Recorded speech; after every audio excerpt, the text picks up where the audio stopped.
Ya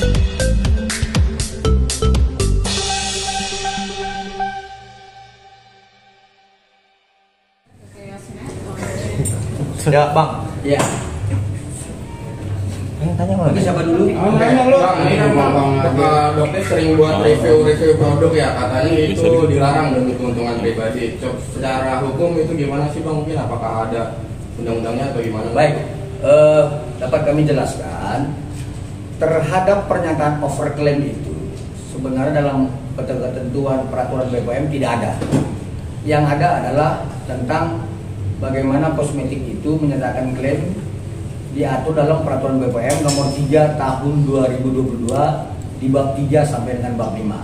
Sebagai contoh, kalau klaim itu terhadap sebuah produk itu hanya pernyataan manfaat, mutu dan keamanan, tidak berdasarkan tentang komposisi sebagaimana yang disampaikan oleh Doktif dengan uji lab mandirinya.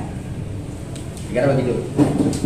Kalau memang maksudnya itu berarti dapat dikenakan sanksi atau gimana? Kalau dia memang review nggak benar gitu ya, dalam artian reviewnya artinya ya, kalau menurut BPOM itu benar, menurut dia nggak benar, itu gimana mungkin? Oke, jadi sebenarnya itu kan perbuatan melawan hukum ya, membuat sebuah pernyataan dengan berisi kebohongan yang bukan wewenang ya.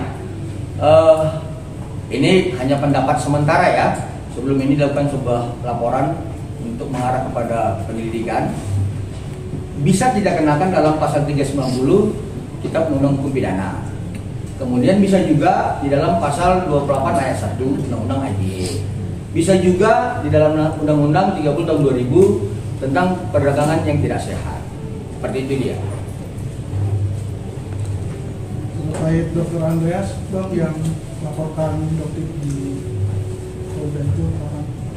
Baik, jadi terkait Dr. Andreas Henry Situngkir itu laporannya mengenai perbuatan ya pencemar nama baik, menyerang kehormatan sebagaimana yang diatur dalam pasal 27A Undang-Undang ITE nomor 1 tahun 2004. Dan itu sudah kita buat laporannya di Polda Sumatera Utara sekitar bulan Oktober kemarin.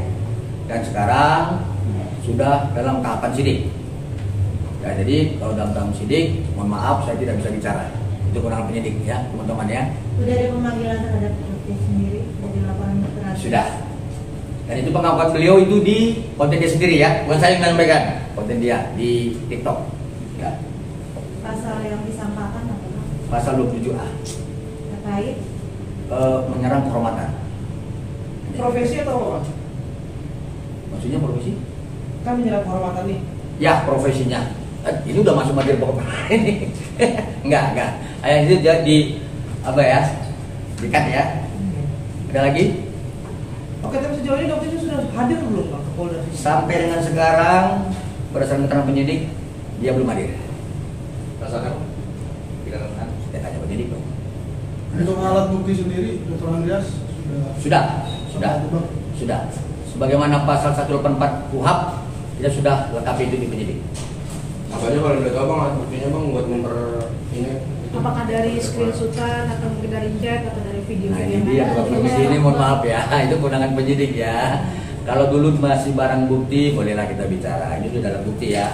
Nanti dalam penetapan tersangka, biarkan penyidik yang menyampaikan itu. Apa udah tabayun bang dari dua belah pihak bang?